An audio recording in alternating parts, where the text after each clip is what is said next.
स्वावलंबी भारत अभियान के तहत रोजगार सृजन केंद्र का शुभारंभ। स्वावलंबी भारत अभियान के अंतर्गत रोजगार सृजन केंद्र का शुभारंभ ऑडिटोरियम हॉल में किया गया। कार्यक्रम का शुभारंभ मुख्य अतिथि सुरेश भैयाजी जोशी द्वारा दीप प्रज्वलित कर किया गया। इस अवसर पर विशिष्ट अतिथि के रूप में पधारे श्री कृष्णा विश्वविद्यालय के कुलपति ब्रजेंद्र सिंह गौतम ने कार्यक्रम को संबोधित करते हुए कहा कि भारत स्वावलंबन के क्षेत्र में आगे बढ़ रहा है। आज आवश्यकता है युवाओं को आगे आने की, ताकि रोजगार का सृजन करते हुए लोगों को नए रोजगार के अवसर मिल सकें।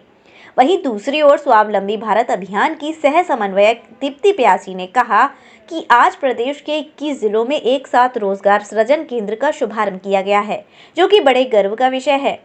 तो मुख्य अतिथि सुरेश भैयाजी जोशी ने कहा, भारत को कृषि प्रधान देश कहा जाता है, जो कि अर्ध सत्य है। भारत को उद्योग प्रधान देश भी कहा जाता है। उन्होंने कहा कि कोरोना के कालखंड में हमें बहुत कुछ सिखाया है। आज लोकल फॉर वोकल को बढ़ावा देने का समय है। बहुत ही हर्ष का विषय है कि ये जो स्वरोजगार स्टार्टअप को लेकर के देश भर में सारे काम चल रहे हैं, ऐसे अपने महाकौशल प्रांत के शासकीय 21 जिलों में, जिसका केंद्र छतरपुर आज रहा, आभासी माध्यम से संघ के पूर्व सरकारवा माननीय भैयाजी जोशी आज यहाँ उपस्थित थे। उनके हाथों से आज रोजगार सृजन केंद्र का लोकार्पण हुआ और 20 जिलों में उनके अलग अलग विशिष्ट अतिथि मौजूद थे। ऐसे रोजगार सृजन केंद्र जहां पर युवाओं को रोजगार और स्टार्टअप को लेकर हेल्प मिलेगी। ये अभियान स्वावलंबी भारत अभियान ब्रिज का काम करेगा उनको प्रशासन शासन से जोड़ने के लिए। तो इस अभियान के माध्यम से हमारे छतरपुर की बात करें तो यहाँ भी उद्यमिता की क्रांति या छोटे छोटे कार्य, कोई कार्य छोटा बड़ा नहीं होता, उन कार्यों को लोग कर सके, युवा उसके लिए आगे आए, इसके लिए पूरा ये आज आयोजन था। महाराजा छत्रसाल बुंदेलखंड विश्वविद्यालय के सामने ही कंचन भवन में रोजगार सृजन केंद्र की स्थापना हुई है, जिसमें आगे हम सारी गतिविधियां अलग अलग ट्रेनिंग अलग अलग माध्यम से प्रशिक्षित करने का कार्य भी करेंगे।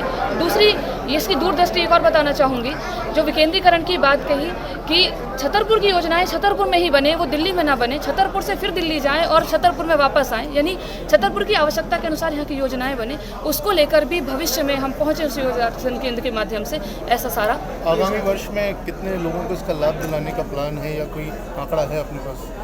देखिए, आंकड़ा तो इतना है कि जो बेरोजगार हैं वो इसके लिए लाभान्वित हों, उस पूरे आंकड़े को हमको कवर करना है। तो इसलिए हम ये नहीं कह सकते कि आप कहें कि 500 400, ये तो कितना भी आंकड़ा हो सकता है। स्वरोजगार के लिए लोगों को पहले आइडियाज़ देने हैं, उन आइडियाज़ पर उनको काम करने के लिए उनका हेल्प करना, ये सारा हमारा इसके माध्यम से होगा। कोई ऑनलाइन प्लेटफॉर्म इसका है जिससे जुड़ सकते हैं? हाँ, बहुत अच्छी बात है। अखिल भारतीय स्तर पर mysba.co.in ऐसी वेबसाइट है जिसपे देश भर से रजिस्ट्रेशन हो रहे हैं और उन रजिस्ट्रेशन में युवा करके सारी चीज़ों की जानकारी, ये अपना केंद्र भी वहाँ पर अपडेट हो जाएगा। आज सारे केंद्र महाकौशल प्रांत के, वहाँ सारी जानकारी इसकी मिल सकती है। Thank you. विश्व स्तरीय चिकित्सा सुविधाओं से युक्त JP diagnostics radiology and pathology centre, Mathura का पहला complete radiology and pathology diagnostic facility से सुसज्जित। Doctor Deepak Agarwal and doctor Nidhi Agarwal, JSR tower, Govardhan crossing, NH 90, Mathura.